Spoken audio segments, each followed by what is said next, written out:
Let's start the evening. Over to Sabat and Sakiral, please. Thank you. Thank you very much. So maybe we can mute.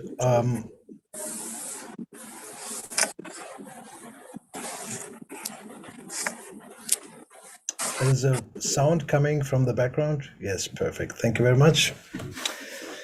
So, hello, my dear friends, colleagues, visitors, Professor Somesh Singh, the IDC initiator and founder, Mr. Christian Kirsch, Secretary General, Mr. Ramesh Prasanna, and the International Amphiktony members. I am Sabahattin Chakral, the Deputy Secretary General of the International Delphic Council.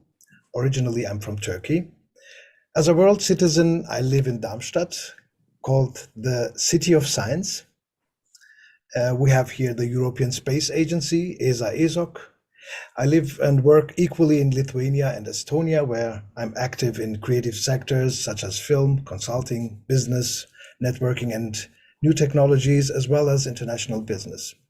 By profession, I'm an organizations and communications architect, working in this field now since more than 25 years. In this role, I consult companies like Deutsche Bank, Generali, Lufthansa, or the German Financial Ministry. At the same time, I'm a voice actor and actor. Currently, I record for customers from more than 70 countries and in 4 languages, mainly in German, but also in English, Turkish, and Arabic. I lend my voice to more than 150 prominent customers like Ford, BMW, Mercedes, Porsche, Kia, Otto, Lufthansa, and the United Nations. My dear friends, now I'd like to welcome you to the International Delphic Council's World of Arts, Crafts, Heritage and Cultures. This evening, we introduced you to a virtual masterclass series on the best of arts and cultures that will open up our minds to interesting insights and knowledge straight from masters and experts from all around the world. The craft sector, as you may know, is the second largest employer in the world after agriculture, and thus plays a vital role in the economies and communities around the world. The IDC's 6 art categories encompass the world of visual arts and crafts as an important category, the others being musical arts and sounds, performing arts and acrobatics, language arts and rhetoric, social arts and communications, ecological arts and architecture that form the basis of the historical Delphic games, where the IDC is the reviver and custodian of in the modern era. It is important to know that the first 4 art categories are traditional and evolving in nature. The last 2, namely social arts and communications and ecological arts and architecture, are modern and evolving in nature. In fact, the last 2 are exclusively created by the IDC, and together the 6 categories are transdisciplinary in nature, as the beauty of arts is that they overlap and are intertwined, symbolic of human artistic churning or expressions. From today, we start this series called Delphic Talks and will feature, as I said, the best of all worlds.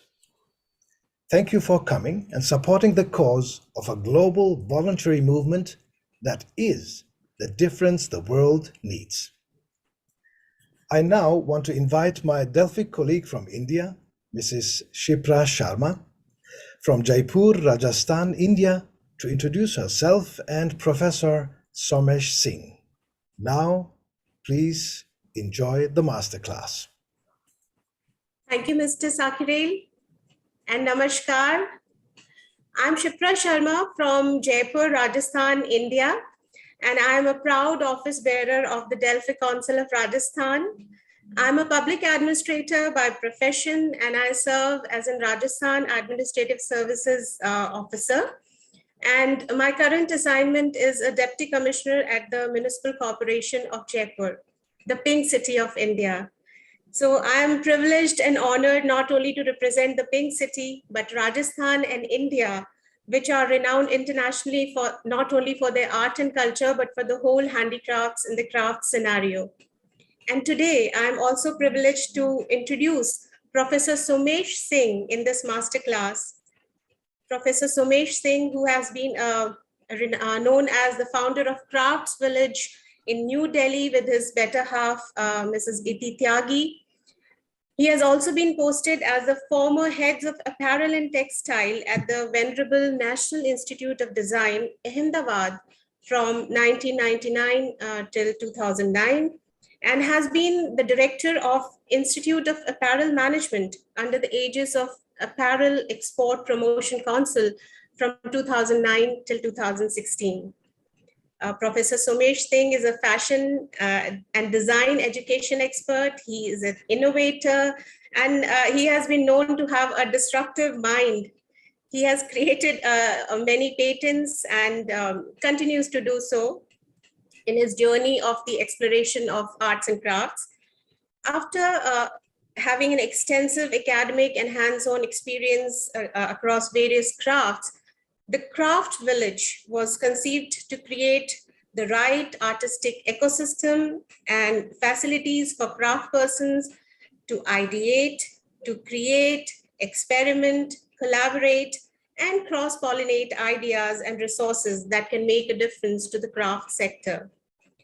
And due to his efforts, this Crafts Village is now an industry leader in indigenous craft. It has been set up for the training as well as promotion of rare craft forms that are either extinct or are on the verge of extinction. So the focus of Crafts Village and Mr. Singh's endeavors has been on skills, arts and crafts, design, more especially sustainable design, fashion design, design thinking, and such areas. He, under the Crafts Village, has been organizing the Craft Week, and Craft Week has now, it has also started organizing the India Craft Week as a platform for various stakeholders to engage in business with India's master artisans and makers of crafts. And various top luxury brands have been dedicated to creating world-class handmade products that are intrinsic to the craft and the rich heritage and culture of India. The India Craft Week also brings a vast canvas of traditional arts and crafts and is helping to build sustainable futures for craftspersons who belong to the largest employment sector in India, as Mr. Sakarel mentioned earlier, next only to agriculture. Today, the Craft Village is in alliance with International Delphic Council of India, and we are very happy to announce that it will partner in various craft initiatives and curate the crafts component of the National Delphic Games. Crafts Village is also a national partner to the World Crafts Council for their exemplary work in the craft sector. Professor Somesh Singh, you are a true craftsman and champion for the sector and you are challenging the status quo by asking questions that are important but are often ignored. You talk of the deep-rooted ancient moorings of crafts, the circular economy, self-sustaining nature of the sector, but also the struggles that the craftsperson is still facing by being incognito with all the talent and all the backing. But what one can do to elevate the ecosystem is something that has been brought about to the fore by you and your Craft Village. So today you are going to take a journey of the discovery of the Craft Village. And at the end of this journey, at the end of this masterclass, all of us can ask questions by raising our hands. And I'm sure Professor Singh will be happy to indulge. So welcome you, Professor Somesh Singh. Over to you now. Thank you so much. I'm truly honored, to be part of IDC's endeavor of, of global dialogue, which has started. And thank you so much, Sabha team. Thank you so much, Krish, thank you so much, Ramesh ji. Thank you so much, Shipra ji, for setting the stage. And thank you all. Thanks to all the Delphic members, whom I see always very excited. This is one group, which I've seen full of excitement, and that shows that, I remember Jawaharlal Nehru's quote that there is a bliss in this dawn, and to be young is very heavenly. So, it reminds of, the group which is so young and dynamic. So, interesting introduction. And my discussion I'm going to do in three parts. One, on a personal note about my own advent, with this entire sector of craft. Second, a bit of, as my title says, that the crafts that you never knew, right? So that is the second part, where I will show you a few, videos which will help you to understand that, okay, what kind of diversity of craft is existing in this world, and we are really not aware about.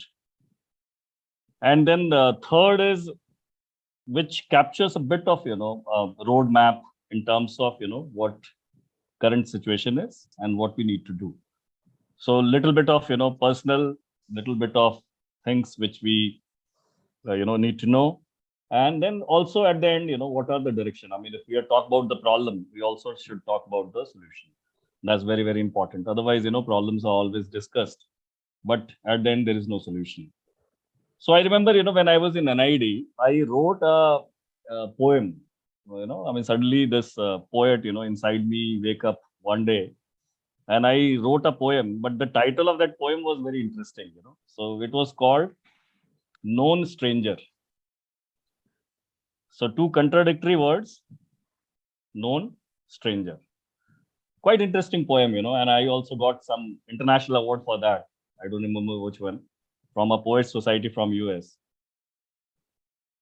But that basically told me something very incredible, that we always think a lot about, or we think about a person, we think about a situation, we think about a sector that we know. But only we know only that much which we want to know, or which we see from the prima facie, what it shows. But deep down, as we enter into that sector, we start realizing that we hardly know, we rarely know, and there is so much to explore. And the same situation is with craft sector. Now, interestingly, when I was working with, with Institute of Apparel Management as director, I remember, I was creating a report for Ministry of Textiles. And reports, second paragraph said that this is second largest employment providing sector, textiles. Okay, interesting. We submitted the report. That report went into all circulation. That also became part of 5-year plan of Government of India. But then when I joined craft sector, I realized that truly this is the sector, which actually works, which is the second largest, because every agriculture family has been engaged into some or the other kind of, craft activities or creative activities. So therefore, this is the size. And then, then when I started getting further into it, I realized that, my God, this is a vast ocean. I hardly knew, despite being at NID also, we had a center called International Center for Indian Crafts. There is hardly the kind of, level of awareness that was required to be created was missing. So from a very uninterested person into craft sector, interested, why I say, because, I had really no interest in the sector, till 2015. Okay, craft, big deal, but I have no concern because, I was part of fashion and design, as Shipra ji was telling. And Fashion Weeks in India, if you've heard of, was started by me in 1999, the Fashion Weeks in India started. So I was part of the, initial team. 2005, we started Lakme Fashion Week, which is very popular in Bombay now.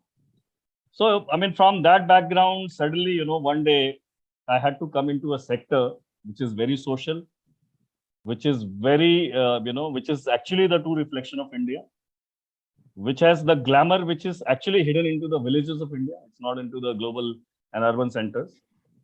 And I have to do something into that sector. It was quite a shock for me. But nevertheless, my always, advantage or my always strength was that whatever new assignment I pick up, I get 100% into it. So that's how, my journey started. It was very, very unglamorous. I mean, I was frankly, for sometimes I used to think, what, what am I really doing, after seeing such a, such a great growth in my career, etc. But why I started, there's a very interesting story. So my wife also, Shipra ji was telling that, I do this with my better half. Her name is Iti Tyagi. And she was telling me a story, she was always telling me, I want to set up a craft village. I said, oh, okay, very exciting. Do that. But why? My question.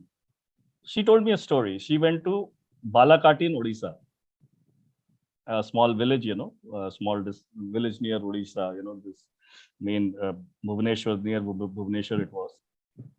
And she was staying with a family. She went for metal work, so Balakati is famous for the metal work, bell metal work, and other, god and goddesses they may basically make. And she stayed with the family of an artisan. So when she went there, the artisans told her very frankly, they are not interested in training, they want money.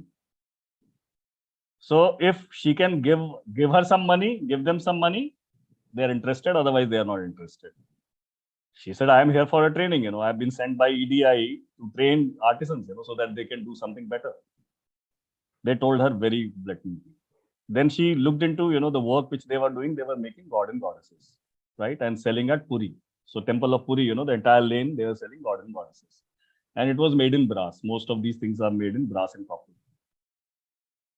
Now, the first question which came to her mind is that, okay, if I have a house, I can have one god or two gods, right? Temple, right? Every house has temples in India.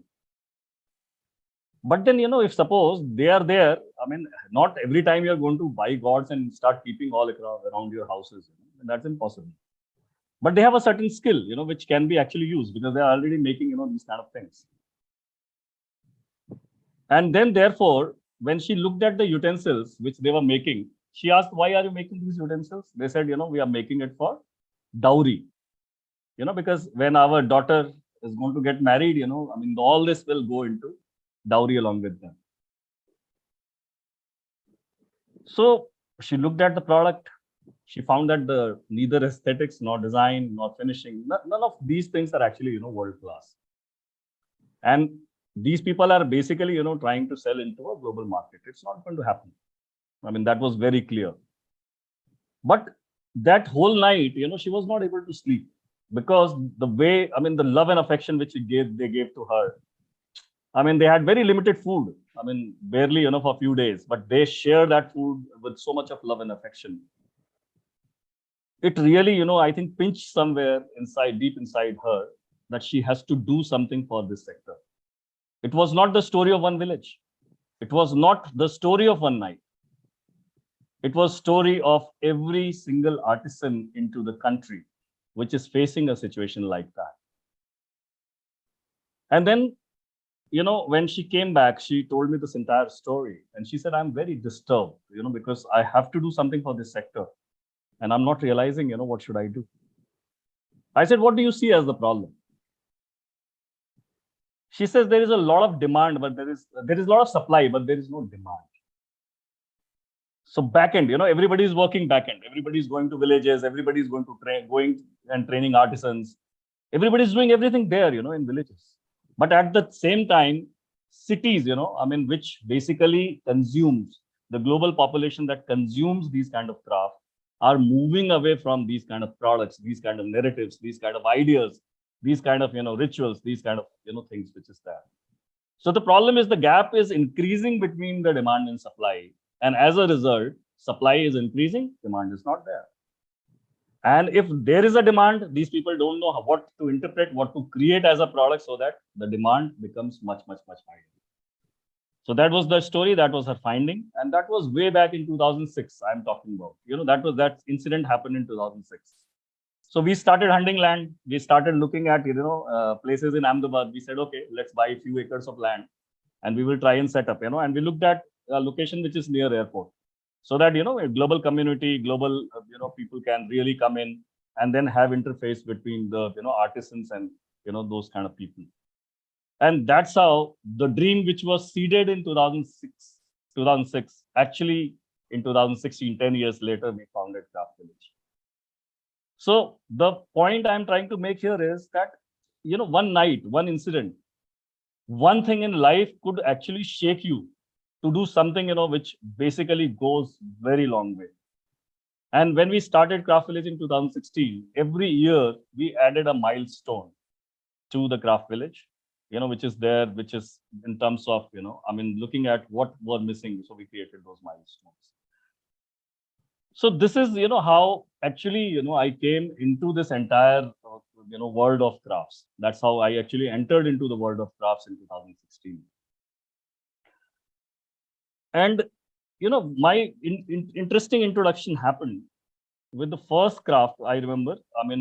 And I'm telling you, because I told also the craft you less knew or you never knew. So the first craft, since Shipra ji is also from Rajasthan, she said Rajasthan is famous for its craft. So my first introduction happened with the craft which is called camel belt braiding from Jaisalmer in Rajasthan.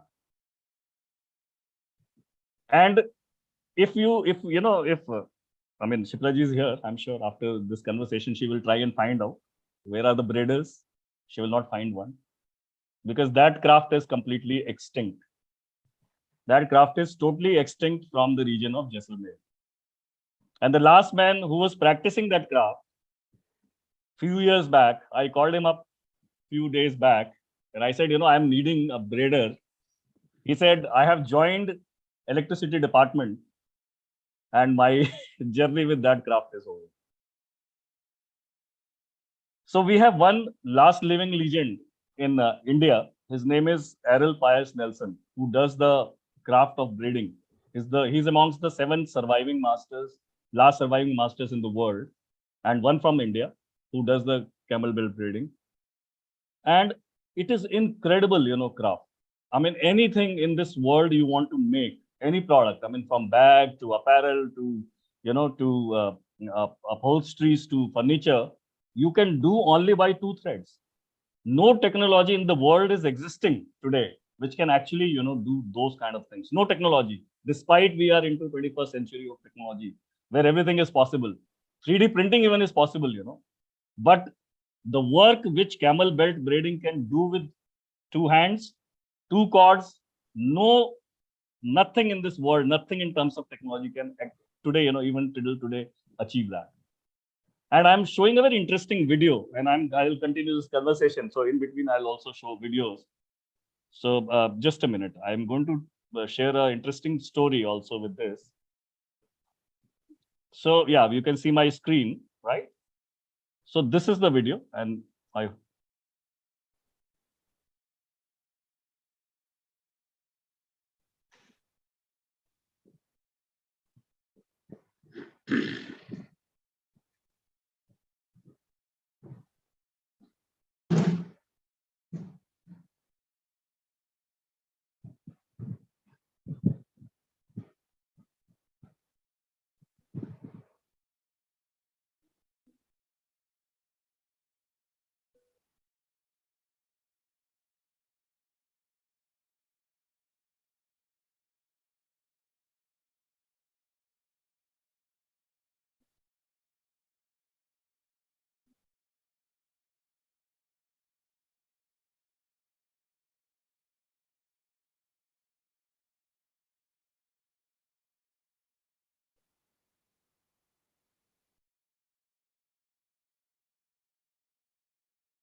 So you saw the video.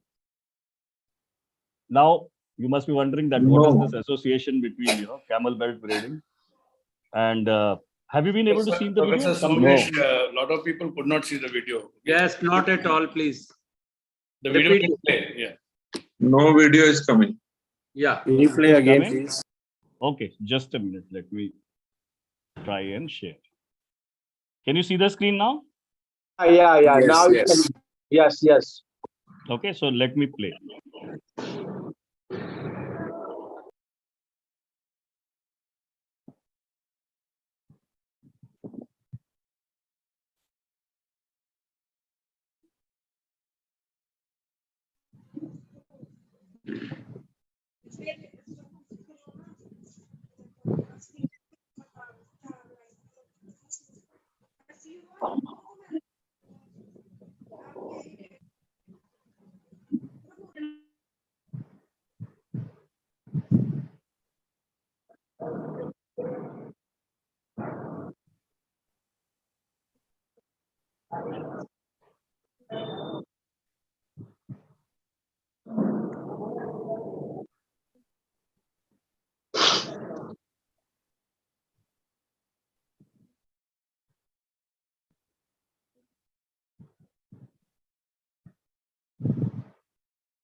So I hope you've been able to see the video this time now.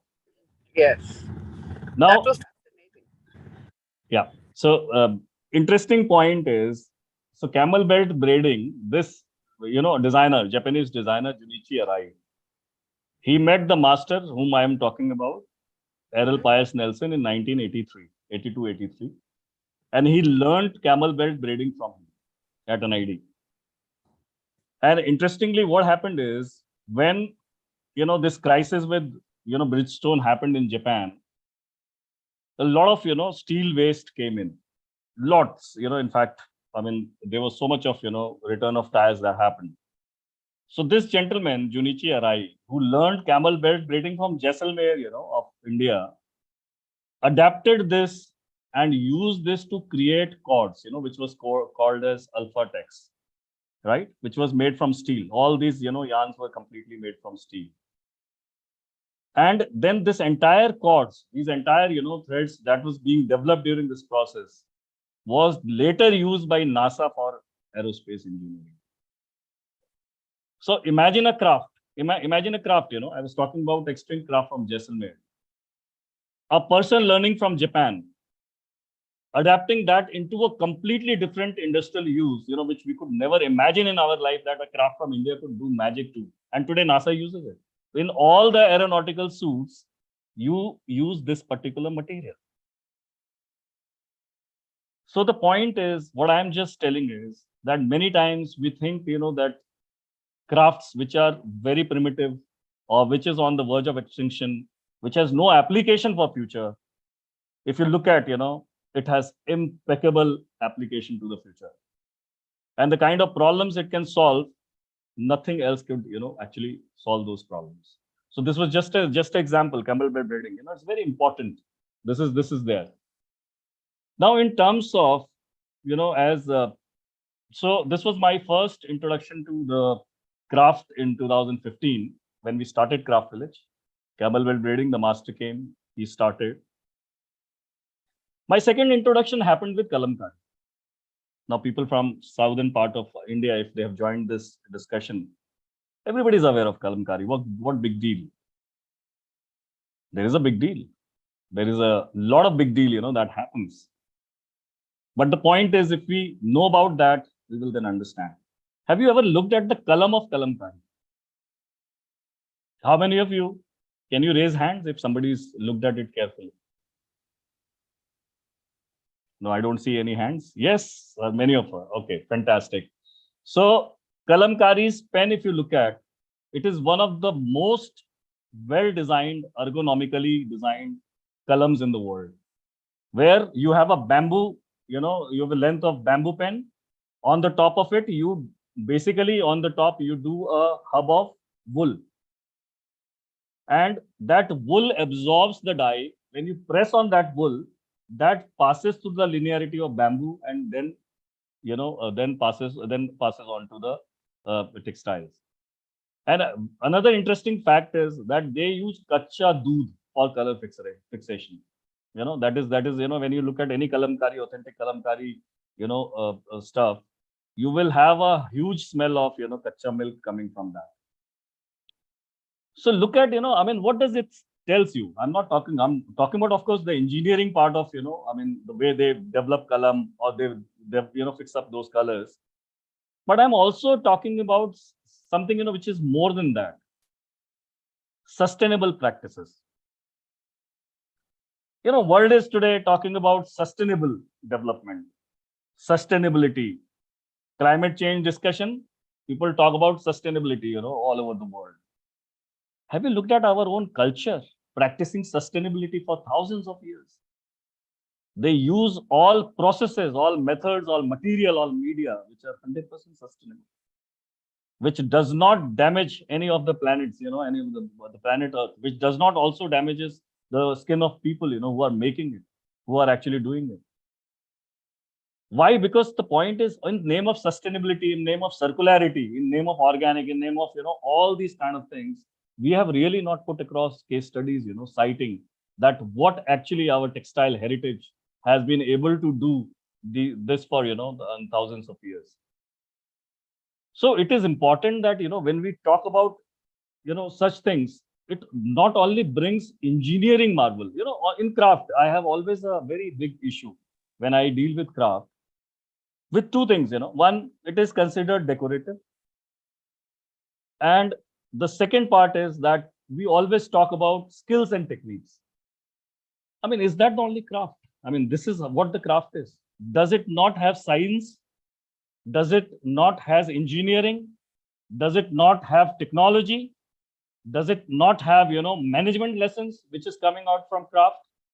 If you look at, craft sector, it brings all these kind of things.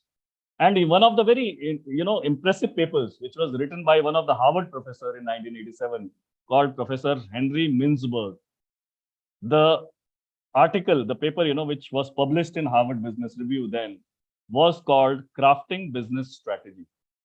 Crafting Business Strategy by Professor Henry Mintzberg. And that was first paper in the world, which talked about that CEO of a company, chief executive officer of a company, needs to draw lessons from a potter of creating successful strategies to run a company. And that entire paper is with me. I will be very happy to, share, this with all of you, so that you can read and you can go through the entire article, entire paper, which is done by him, which talks about that. And, this was very interesting. Jugalbandi was, his wife was a potter. And he used to observe her day in and out, and see that, what interesting strategy, it can be really adapted from that.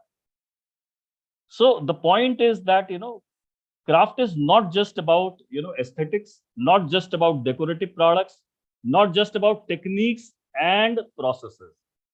It is much more than that, which we have not explored.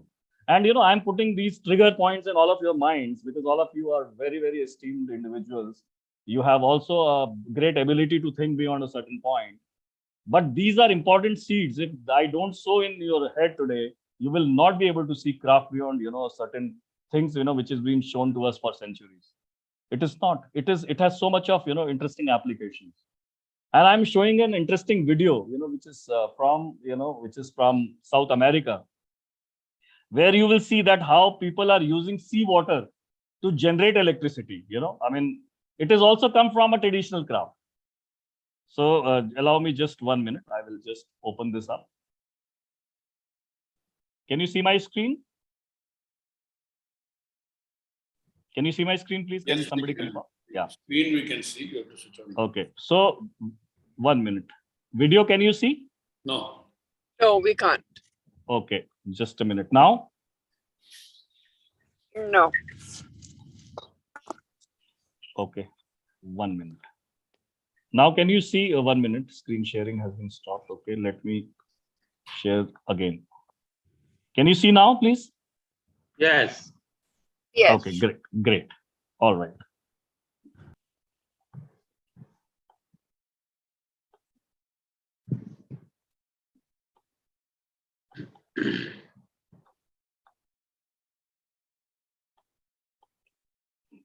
Just a minute.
planilla que hacemos aquí en mi comunidad, podemos hacerlo solamente de día, porque no tenemos luz de noche, ya con una lámpara solo necesita de agua salada, ya con esa lámpara podemos tejer, podemos hacer muchas cosas y en el día tal vez no completamos, no terminamos de hacer.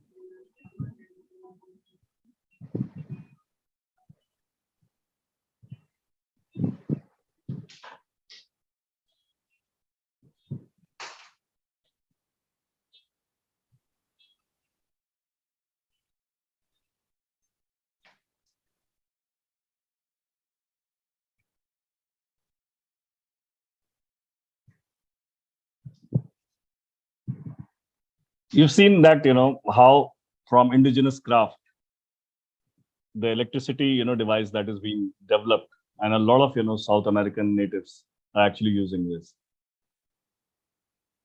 The point is, when with modern technology, if there is a huge advantage, there are many things also which we don't know.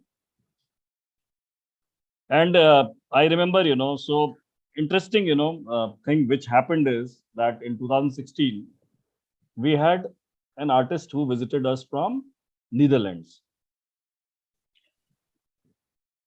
Her name was Natalie de Koning. And she came, so for an artist residency. So I asked her that, okay, if you are here, why don't you do a workshop? She said, fantastic, I would love to do a workshop on Bozilbri. So, as usual, how we have built a tendency, I jumped on to Google God and searched Bozilbri. So Google God said, no search results found. I went back to her. I said, maybe there's a spelling mistake. Can you please check the spelling? I tried to put 3 times, but it says no search result found. She said, no, spelling is correct. I searched again and the same answer was basically received. Then I realized, that day made me realize something very, very important. There are so many crafts in this world, which even Google does not know. Forget rest of us, Google at least have answer for everything, but look at this Google guy, the poor man. He's not able to even find one simple, craft from Netherlands. And then, this lady, we had a very interesting conversation. So I said, what is this? You please tell this about this craft. She said it's an embroidery, which was done in one of the villages in Netherlands. And the embroidery was used to join all the different parts of the garments to create a garment. How beautifully, there was no sewing machines. There was nothing, which was in existence at that point of time. So Bozilbri was the technique, was embroidered form through which basically the entire garments were basically, garment parts were joined together. So with great, difficulty, I could really find a bit of, material on that. And again, as we are moving with, so many visuals, this also I would like to, show you. Just give me just a minute. This is also quite interesting. So you will have interesting idea of, okay, so yeah, here it is. Now you can see my screen. Let me now open Bozilbri. So just a minute. Can you see my screen? Not yet. Screen, yes, but you need to play the video of the image. No, but okay. That's what. Can you see now? Yeah, screen is available. The video is not playing.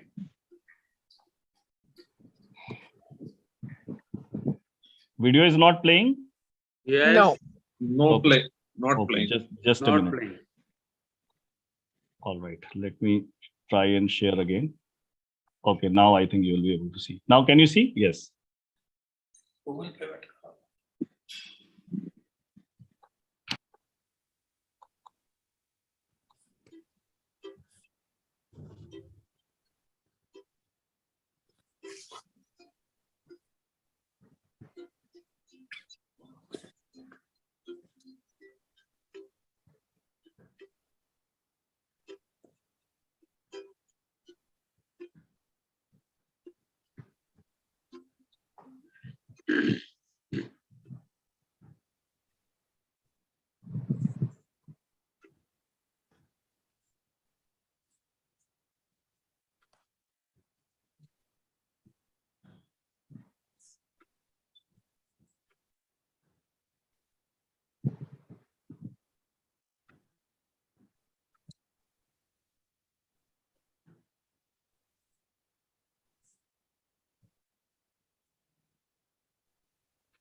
So you saw what Boselbury is.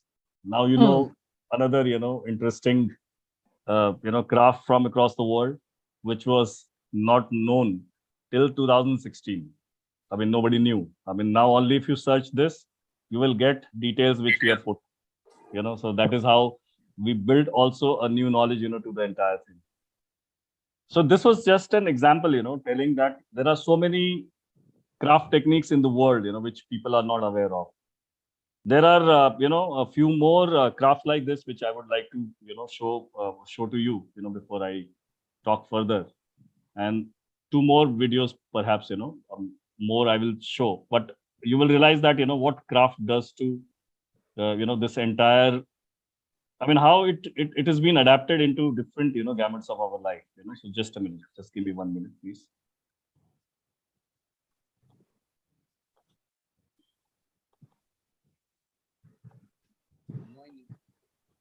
So this is one of the most interesting examples of, how craft has been able to save lives of thousands of children, right? And it has been one of the most, interesting experiments in the world, which, I mean, nobody has seen so far. So if you are able to see my screen, then I can play. Somesh ji, can you see my screen?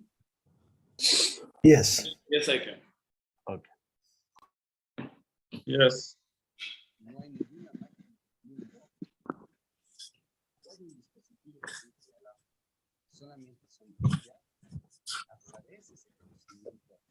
Ancestral de los tejidos, esa dedicación que logran hacer esas estructuras tan complejas.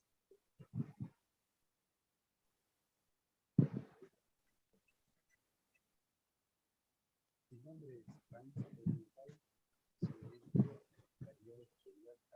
You could increase the volume, please.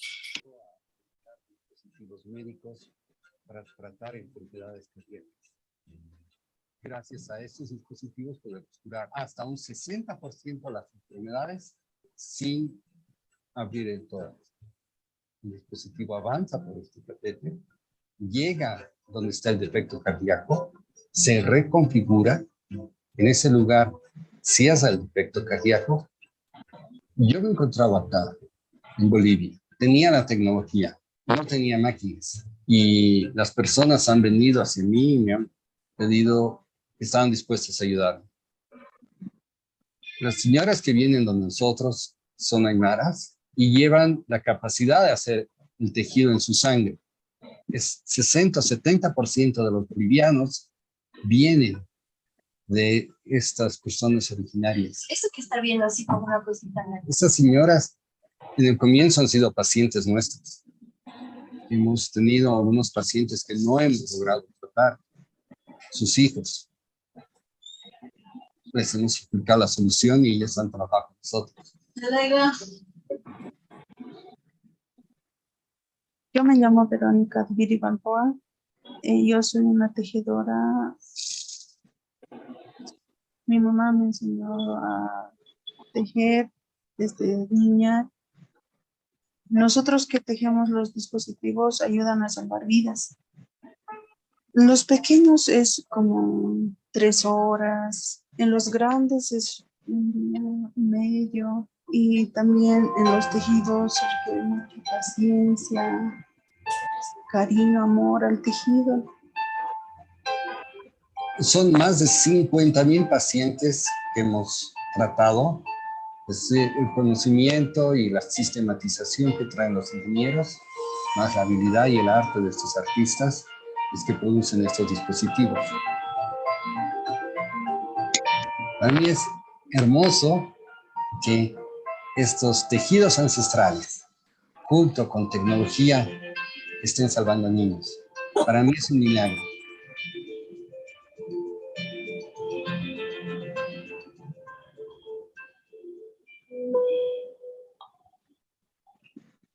You saw such an incredible, device from the traditional weaving that it created the world's first medical device to treat the heart ailment of children in Bolivia. So the point is, I'm just showing these videos, because my, of course, session said that, the crafts you never knew. I hope you have not seen this before. No. But yes, so the point is that the diversity of traditional knowledge, the things which are in existence are simply incredible. And there are two more videos, which I want to show you. And then after that, I will then stop it because I've told plenty. And, I must admit that, this session will go for a few more hours. And, today I don't want to bore all of you, with too much of discussion, but want to show you, actually the things which I talked about. And yeah, so another one is also very, very, exciting. It's sea silk. Now, sea silk itself is a, concept which is not existing in this world, there's one last person who does it. And I would, just open the video and just show it to you.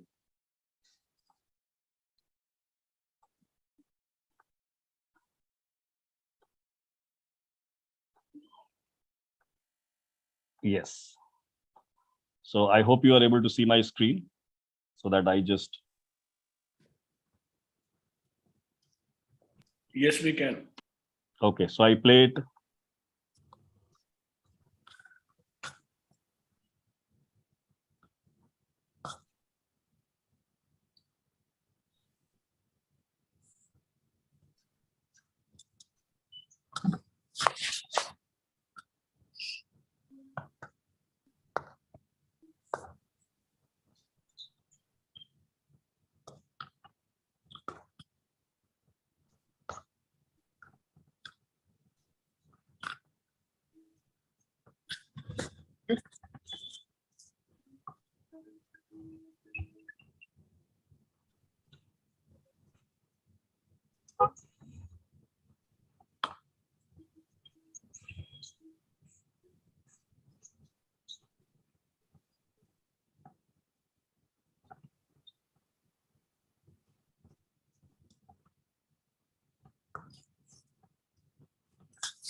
That was an impeccable video on sea silk. And the last one, which I'm going to show you, is lotus silk.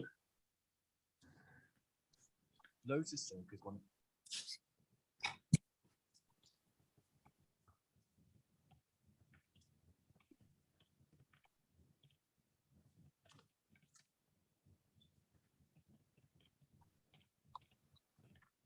The rarest fabrics in the world.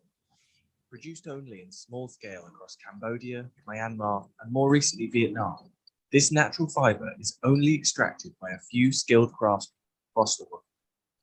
But making this silk isn't easy. Extracting enough lotus silk for one scarf can take 2 months, and the final product can cost 10 times as much as regular silk. So just how is it made? And what makes it so expensive?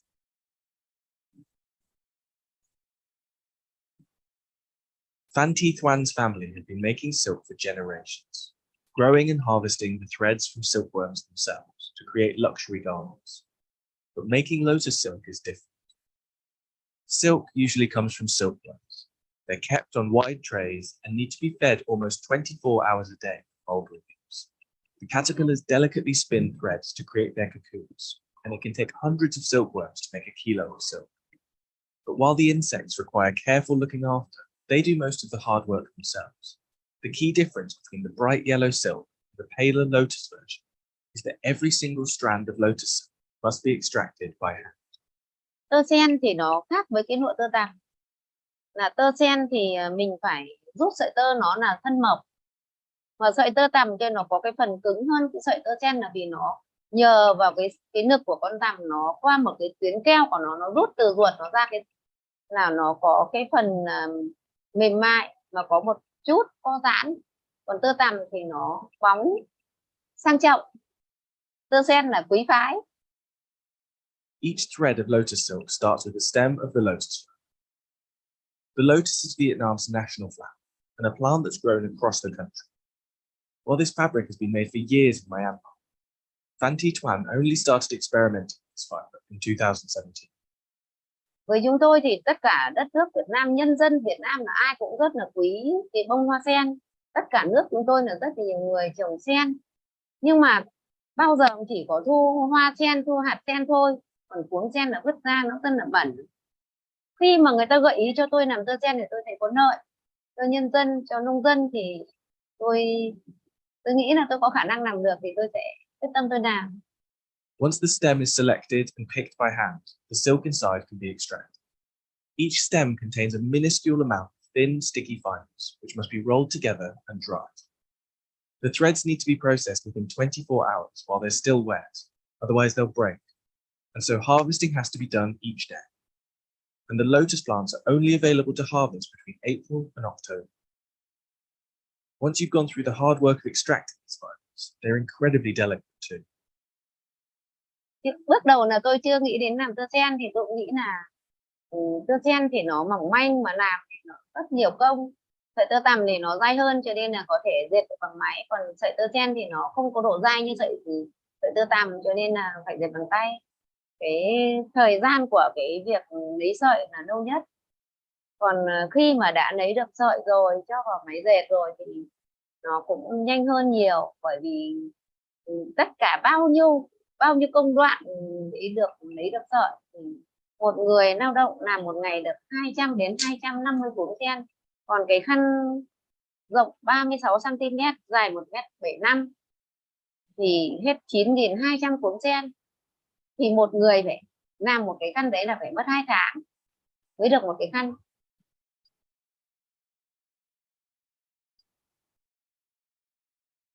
Once dried, these threads are carefully weighed down, delicately hand-spooled. Then they're put into the loom. These fibers are fragile, but once woven, can be as durable as traditional silk. Fan has a team of 20 workers creating these fibers each day, allowing them to produce 10 to 20 scarves each month. But when a 25 centimeter scarf can sell for just over $200, the hard work is worth it. The final product is unlike any other fiber, soft like silk, breathable like linen, and slightly elastic. These luxurious traits have made it popular with tourists searching for rare souvenirs. It's also recently been picked up by international fashion brands searching for a new luxury fiber. But its scale has been limited, as there are still few trained in the making of these silk threads. But despite the work involved, Phan Thi Thuan is hoping that this skill could one day grow to become a larger industry. Tôi dạy rất là nhiều, nhưng mà dạy những người lớn tuổi cũng nhiều. Những người lớn tuổi họ sẽ không có cái sự sáng tạo, không có đam mê, mà không có cái làm thì nhanh bằng những thế hệ trẻ. Cho nên là năm 19, 20 này là tôi đã dùng các em học sinh trong những dịp nghỉ hè, là tôi dạy các em mỗi năm là dạy 100 em. Thì là nhìn thấy cái thế hệ tương lai đấy nó mới phát triển được tơ sen thì chúng tôi. Nhưng mà tôi chỉ mong là nhân dân Việt Nam và những thế hệ mai sau nó sẽ giỏi hơn chúng tôi, để nó sẽ có những cái cách làm khác đi, để nó sẽ làm được nhiều hơn, nhanh hơn.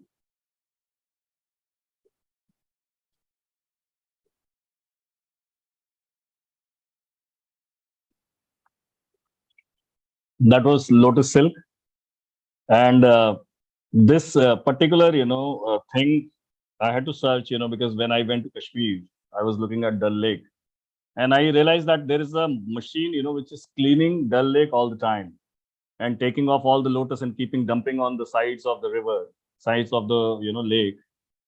And we are actually in the process we are generating waste and waste and waste. We are generating pollution. And look at this kind of technique which has been in existence in our culture as a craft, where the raw material is free. The raw material is completely free, given by nature. You only needed a skill or a know-how to convert them into a piece of textiles. It is very much in existence in Southeast Asia. I mean, from Vietnam to Burma to Thailand. There's a lot of countries actually practicing this. But India, if you look at, it's again a lost technique. There are hardly 1 or 2 people who have started to revive in Northeast, who have started to work with lotus silk. But this is completely gone missing. So my point is, there are hundreds of videos like this, and time will be less if you started, talking about, the crafts you've never heard of. And you will realize that, of course, you've not heard of, 90% of it. You only know 10% of, what is actually existing in this world. So my point is, that look at, in everything you saw the iota and idea of sustainability. Look at each craft, you saw the community, actually working together. Look at each craft which talks about ethics, ethical, we talk about ethical products, ethical fashion, ethical consumption. You see, there's so much of ethics. I mean, look at Chaira Wong. Her family has been practicing sea silk for 25 generations, but they have not taught anybody beyond their family just because they know that the moment it is commercialized, people are going to destroy the entire ecosystem of the ocean where it actually originates. So much of lessons in terms of sustainability, ethical consumption, ethical making, to organic life, to everything which is there in our craft system. And there's so much of science besides all this. I mean, there's one example which everybody knows about is Telia Rumal, Pochampalli. And if you look at that, that fabric itself, that fabric is considered the first waterproof fabric ever evolved or ever made in this world. I mean, by using, oil, seismic oil to dip the yarns into, for 15, 20 days and then weaving the entire textile. And why seismic oil? Because, it used to also protect the wearers, the fishermen and the fisherwomen who used to go into the sea from the insects and other things. Look at the kind of science and engineering which is there in our, craft products, which has been in existence, for thousands of years. Or Molela terracotta, for that matter. I was completely shocked, when the artisans in Molela, which is, near Rajasthan district in Rajasthan, told me that they, they also eat the clay from that pond to fill in their, calcium deficiency, which was remarkable. I mean, I could never imagine that, people could really do that and use as a beauty, as a beauty products to an alternative to the kind of temples and everything, they were doing. So the point is, I mean, we've always seen craft prima facie, I mean, this is, I quoted that it is the segment of the sector which is really misunderstood. It is the segment of the sector which is very less understood. It is the segment of the sector which people have really not done research or creation of new knowledge beyond what prima facie it has been in existence for thousands of years. And if you look at, for example, the documentation, you will realize that, hundreds of documentations are the replica of each other. They are not talking anything beyond when you talk to artisans and the communities into craft sector. So that's the point of view, which when I said, the craft you hardly knew or you never knew, is also a little bit of sarcasm, to this entire scenario, where we say that we know it, but you actually don't. I mean, have you, done a bit of deep diving into that beyond a certain point, you will realize, my God, 99% of it, actually, you don't know. You only know 1%, which you have seen or you've explored, in whatever, time or, interaction you had with these artisans and the craft. So it is important that, our cultural products, right? Craft is a cultural product. Our cultural products has solutions for problems of tomorrow. But it is very important that we must look at, we must explore and look at, that we must, start looking at these things so that we can solve the problems of tomorrow. And therefore, in fact, today, when I was talking about my own session on LinkedIn, I wrote something, which I would like to share with all of you. And I genuinely meant it, when I, talked about it, because I mean, this is what I have realized that it's actually there. So I was saying that, having worked with craft sector, which requires a booster dose, not just from government, corporates and people at large, I can't simply speak that it is bed of roses. Craft sector has lost 40% of its skilled workforce since 1990s. When we lose 40% of skilled workforce, it's not only about, people losing skills and then getting unskilled and doing, daily wage labors, but also at the same time, imagine the kind of knowledge, know-how, which we have lost over the last 40 years is really, is really alarming. But have we really ever heard anything on terms of, policy from government to really, we always talk about reskilling, we always talk about upskilling, we always talk about new skilling. But have we ever made a policy and said, look, before this reskilling, upskilling, new skilling, we need to preserve skills which has been in existence for thousands of years. And in terms of, skills, when you look at crafts has been really imparting these skills since youngest age into the children. But have we really mentioned it in Skill India or National Education Policy? Question mark. This is the sector that does not talk about sustainability or circularity. It does not talk about. When I say does not talk about, I say they practice it. They don't talk about it. They don't preach about it, you know. I mean, they have been doing this for thousands of years. But has any brands, retailers, or compliances ever, you know, given examples of these craft that has been in existence, you know, and doing this for? So, last not least, which is this sector is epitome of inclusive development and growth. Communal harmony, ideal rural and urban planning, symbiotic relationship between human and nature. And I mean, incredible. If you look at any folk, tribal, narrative art, you realize how beautifully they are inspired from nature. Nature is the biggest inspiration in craft. But have you ever found any mention in climate change or at World Economic Forum or what craft sector has contributed to the mankind over thousands of years? So these are the, you know, these are the thoughts with which I want to leave, you know, you, because I mean, as I said, the discussion can go on for hours and hours.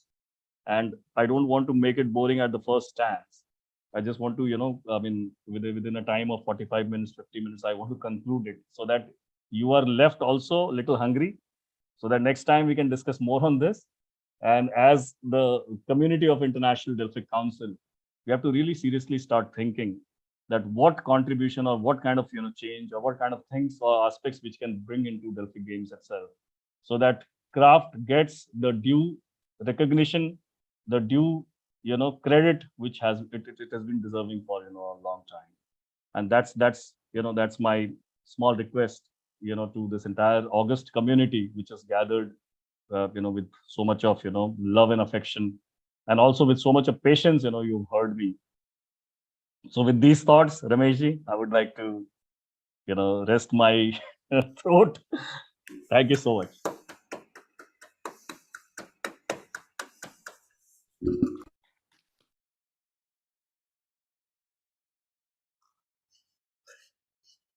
So thank you very much for this wonderful presentation, Professor Somesh Singh. I really enjoyed that because I always loved three terms, which is one is multilinguality and interdisciplinarity.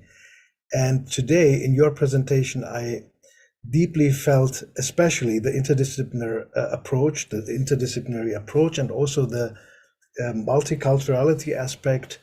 And also when you said we have to preserve things which actually tend to disappear, and you can easily apply it to many different areas in life. So we have to act, and we have to act immediately to preserve these wonderful skills. And I think they are lifesavers, as we impressively have seen in one of your videos with the incredible work which is done by ladies with special especially skilled ladies. I was really amazed, and I was thinking that technology was developed in a certain time, and is saving now the hearts and the lives of babies somewhere in the world. And this idea really touched me. I would love to also thank Mrs. Shipra Sharma for her wonderful introduction. So I would say let's go on with a questionnaire section. So I'm 100% sure that our audience has questions. Please raise your hands, and we would love to take your questions and direct to Professor Somesh Singh.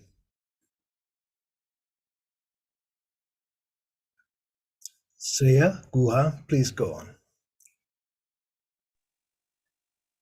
Good evening, everybody, and thank you so much to IDC for organizing this wonderful event. And I hope this is the beginning of a long series of this kind of session where we are exposed to things which we normally don't talk about or discuss or don't learn about. And to see an international audience today participating in the event makes me feel very enthused.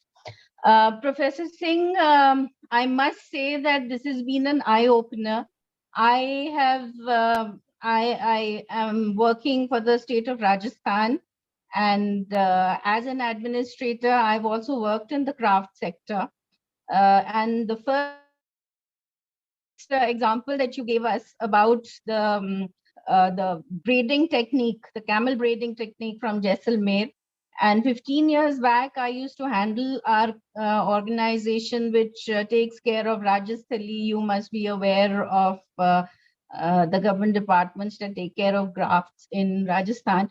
But I myself was not aware that this was a technique that was prevalent in that area, because we do see the camels decorated or embellished for special occasions, but most of the embellishment that is used is largely synthetic nowadays. So the same technique is being replaced by some kind of nylon thread or fiber. So there are 2 points that I just wanted to mention before the audience today. That one is, I think the biggest threat that the craft sector, the indigenous craft sector is facing now is the challenge of a cheaper alternative being provided by the more commercial setup. We have Kota Doria saris, and it is a fabric which I'm sure you know about, and it is something which is not replicated anywhere in the world.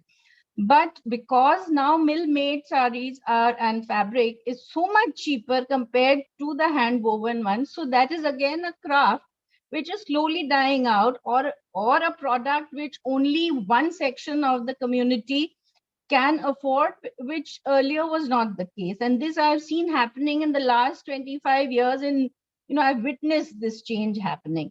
So this is something that we all need to think about, that if we want to preserve these dying art forms or craft forms, or even the more prevalent craft forms, then how do we face this challenge of commercialization? The second point I would like to mention is that your perspective, of course, because you work in the design sector, you're trained as a design professional. So therefore, the aesthetics of the art or the craft form, because I see craft also as an art form, really, because it's an expression of what you feel, what inspires you. But I, as an administrator, deal with it from the other end, and that is as livelihood generation. So we may buy an exquisite product, because I was seeing your videos, for example, the lotus silk. It's looking exquisite with that embroidery done on it. But the back end of that story is that somebody is producing it and perhaps not getting the returns for which that product is being sold in the international market. I'm sure it's selling for 10 times the rate of regular silk. But I don't know how much the actual producer and manufacturer is getting. So this kind of marketing linkage, which I feel there is a lot of gap in, and a lot of maybe administratively, we need to, in terms of governance as well, put in a lot of effort. So perhaps people like you, if you also raise consciousness about that, because you speak to several audiences. So livelihood generation and where that product is being sourced from, and the actual person who is using his intellectual property to give you something which you perhaps wear or use, and you don't even think about the generations of skill that has gone into it, the entire the family or the community it represents a certain art form. So these are the 2 issues that struck me while I was listening to you. Thank you so much. Thank you so much, Shreyaji. In fact, 2 very pertinent questions and 2 very pertinent points. The first point is, as I would suggest is that, craft needs to be, talked about from the induction of school itself. Because, if you don't talk about at the very early education level, it will never, reach out to people and reach out to the generation, which is then going to understand and take it further, So it's important that craft must become part of, our learning system from very early age. That is one, that's how it will also help people to build a certain perception and a value to the whole tangible, heritage and culture. And then second important point is about, we talked about this lotus silk and, how it can add to the livelihood. I'll just give it a very interesting examples. And I think we have friends from Jammu and Kashmir also hearing me. They will be really excited to know this. So what happened is, Pashmina shawl is a very famous, craft from Jammu and Kashmir. Kani shawl weaving, it is called. And when we were interacting with the weavers there, we realized that, they told us that earlier we had around 750 to 800 weavers working with us. Now only around 80 to 85, in last 20 years. Alarming. I mean, look at the kind of, unemployment that is being created because of this. So I asked that, what is the reason? He said, because, people have stopped to wear shawls. I mean, earlier shawls was part of attire. Now attire has changed. People like to prefer jackets, trousers, all new kind of, attire people wear. Shawls does not find, place into that. Okay, so, all right, there is a problem. So what do we do with this problem? So we said, okay, give us some shawls. Let us try and convert that into an apparel. So we took few shawls from him. We came back to our studio and we said, okay, let us try and stitch, some beautiful jacket out of it. We tried and we failed because, the moment the tailor tried to stitch the pashmina fabric, it's so fine that it always used to get completely torn. Nothing happened, no results. We were very frustrated, went back again to him. And then, with discussions of few days, we asked him a question that how your forefathers, grandfathers used to wear what? I mean, to protect themselves. I mean, shawl was of course one, but I've seen also they were wearing jackets and trousers and those kind of things, in 1930s, 40s. He said, yeah, I mean, there is one technique which maybe my grandfather would know, which is using the same, same threads, we can make textile that can be actually stitched. And with intervention of 3 months, I mean, back and forth, we worked with that artisan. Finally, he, developed, 7 meters of that textile, which was, lost 60 years back. And when we stitched it, we also used into, our couches. We used half of the fabric into couch, half of the fabric we created a jacket. And you know what? When he was displaying at India Craft Week, he got an order of 100,000 meters for the same fabric. It's been 3 years. He's still weaving that fabric. He's employed almost 100 more people to, do that. And what was the feedback for the product? That is remarkable. The feedback for the product is somebody from Germany said that it helps consume less energy because the fabric is warm all the time. So we use less energy to heat our entire interior space. And as a result, we save energy and we are actually emitting less carbon footprint on this world. Remarkable, I mean, from one lost craft to look at the kind of impact, which it is creating. So this is, this is when we talk about sustainability, circularity, and the, offshoots of, craft which is there. So I just wanted to, share that how with innovation, we can increase the employability of, of people. And, this is one of the examples. Thank you very much. I saw Mr. Kirsch's hand. Christian, please go on. And then maybe a short question from Said. And then we have to wrap up as time is running. But at the end, I want to ask one question each. One to Christian specifically and one question to Ramesh. So let's start with the question from Christian, please.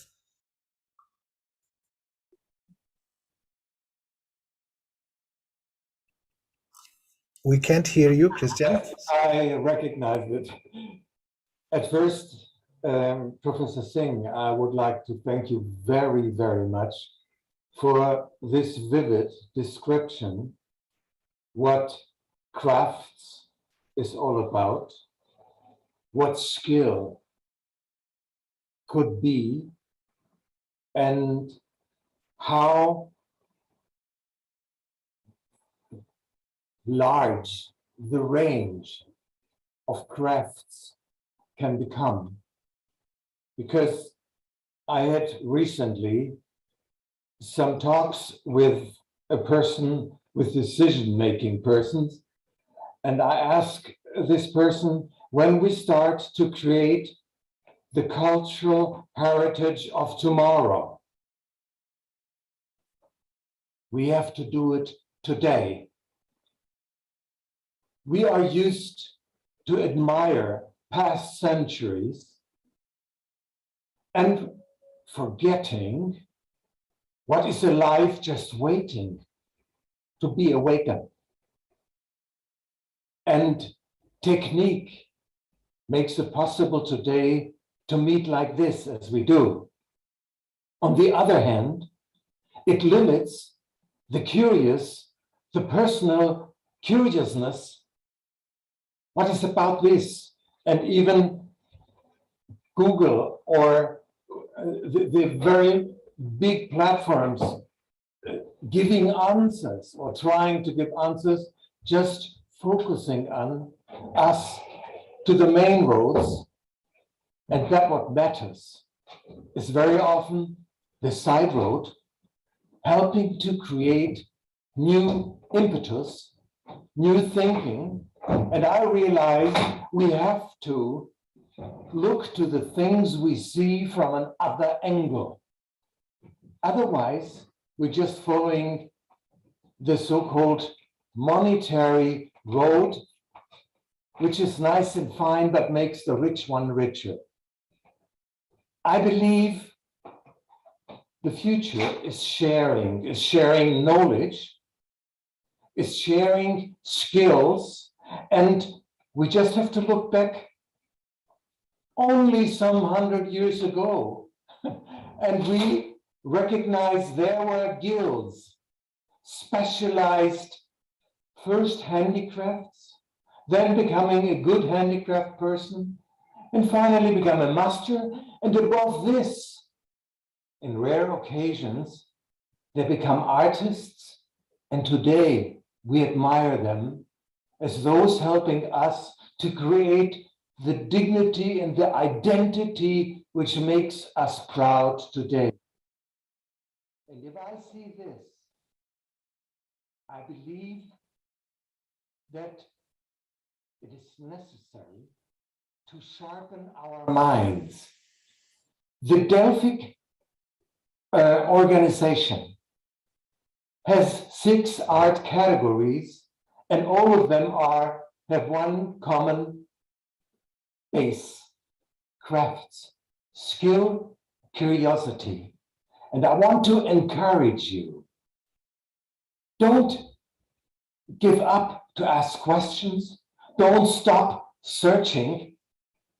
It's important for us to shape the world and to create a tomorrow for future generations, and a lot of answers are waiting for us to be activated. And I thank you very much, all of you listening. What we are doing is shaping today the cultural crafts, heritage, skills of tomorrow. Let's do it today. And believe me, all of you are much more capable than society very often wants us to be. So thank you very, very much for joining us. We are powerful with arts, crafts, with handicraft, with the music. Every craft needs its partner, its inspiring co-partner, the other crafts like music, dance, and even nowadays, as Sabi said, even modern technology are not just a technology we have to admire. It depends what we do with it. What we do with it. There were times we were proud of a telephone. Today we know it doesn't matter to have a telephone. It's important what kind of nonsense or content we share.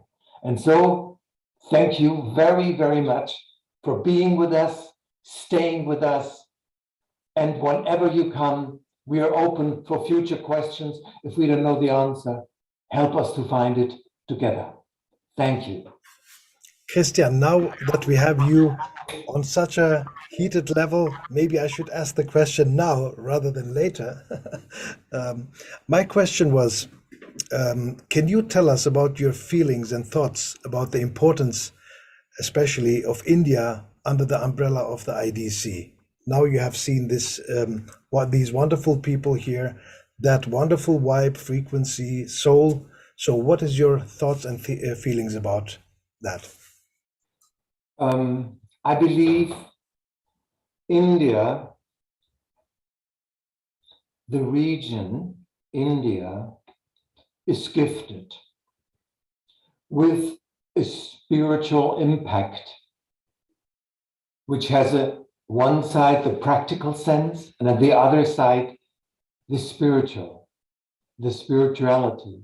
And I believe that in our globalized world, where everything is focusing on production, on make it cheaper and not make it deeper and better, but cheaper, we need wise individuals. And wisdom has nothing to do with age. The younger ones, if they raise questions, and if I see the tiny little kids all of a sudden stopping on this on the walkway, lifting up a leaf and being stunned about a leaf, I just know they see things we never see or we forgot to look at. And so I believe that India, in its diversity, allowing diversity to sustain and even overcoming times of occupation, times of colonialism, keeping their identity, not because they want to keep identity, but saying, this is us. We're interested, offer us, give us inputs, but this is us. And let's share what we have with the world. And I believe that India, in being not only, it's not a country, for example, it's a cosmos. If I realize that for example, Rajasthan, beautiful state, is as large almost as Germany, yeah? And Rajasthan is just one of the pearls of the Indian crown. And if I see this, I know that India can cover and offer the world needs. The world doesn't need new tanks, new weapons, new destruction. We need patience with each other and to develop the strength of humanity, of being together, sticking together, and overcoming the nasty habits of one or the other, including me.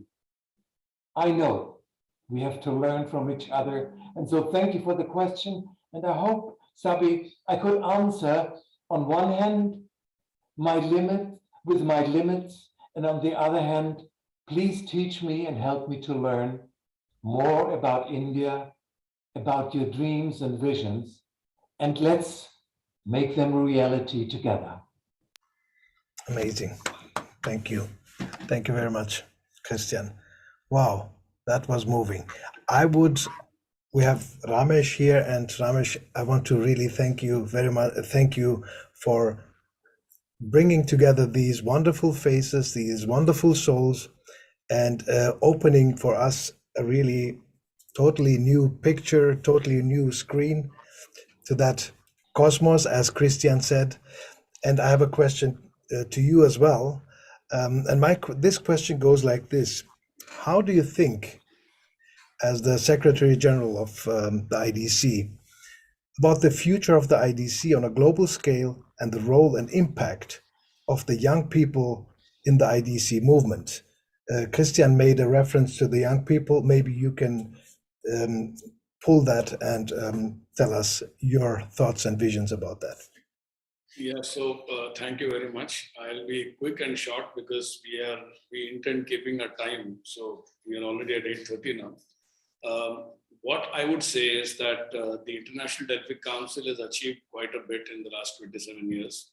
There's a lot more to do and plenty of things to achieve. In fact, we have very big plans, and all these plans require resources, not in terms of money, not in terms of material. It requires resources in terms of human emotions, getting together to do work together. And I think when human beings come together, there is a lot one can do, because the ideation or the bonding that human beings create, they help each other. You can do a lot. Resources come, money comes, everything comes, and then you create this large movement. So what Mr. Kirsch did, and what we are going to do henceforth, is the continuity is that he built an organization, an institution, organized the games, told the world what the games are, gave the people a good feel of what happens when cultures and arts come together. What is the kind of, you call it adrenaline when it comes to sports, but there's oxytocin when it comes to arts and culture. It's all about love. It's all about getting together, getting that thrill that you get, which is a non-sporting thrill. This thrill is more soul-induced. And therefore, what can it do to the world? So when we talk about harmony, when we talk about all of that, these things have been achieved, these things have been delivered, shown, this has been showcased, symbolized. And therefore, my take is, we build from now on a movement which is totally people-powered. It has to be a very democratic setup, it has to be people-powered, but at the same time, there has to be method in the madness. There has to be certain structure in the way we go about things, which we've always gone through. But in the case of making it more democratic, still there needs to be a structure. How do we go about doing things? Earlier, we were focusing on the globe as one. We're talking about Delphic Games as the large Delphic Games formats. But now we need to look at countries. We need to look at regions within those countries. We need to look at districts within those regions. And then we need to look at the individual who comes on board.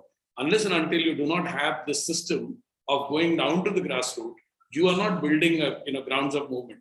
And the grounds of movement is very important if you really want to make a big difference to art and cultures and to any kind of harmony in the world.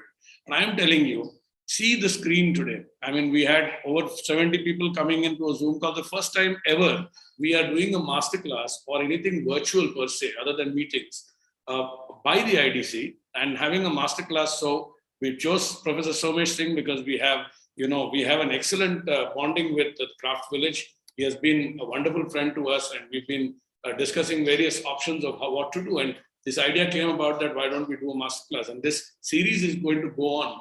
Think initiatives like these, then initiatives off the air, which is on the ground, initiatives that already exist, initiatives that are going to come out new. We are going to do all of these things, but everything is going to center around you, me, us individuals. That is when the movement builds. So to answer your question in possibly one line, this is going to be a people-powered movement, and therefore the impact of people on the global polity, on the way the global, arts and cultures work for that matter, and how things are seen, how things are perceived, everything will change, and everything will become extremely powerful just with all of us here. And there are many more people in the world who are with us. It's just a question of giving the right platforms to everybody meeting together, opening up channels of communication, making friends, cross-pollination of ideas and people.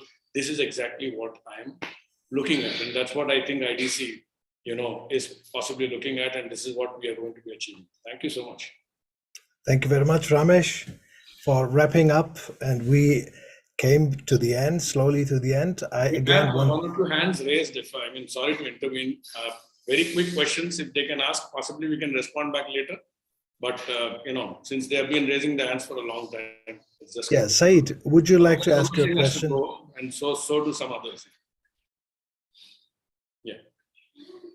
Okay, I think since we will have other Delphic talks and we'll hopefully see each other again and again, we will have the opportunity to let everyone come into the conversation and ask questions and give and talk about their own experiences and spread knowledge. So I want to thank you all, especially Shipra Sharma and Professor Somesh Singh. Thank you very much for giving us this wonderful presentation.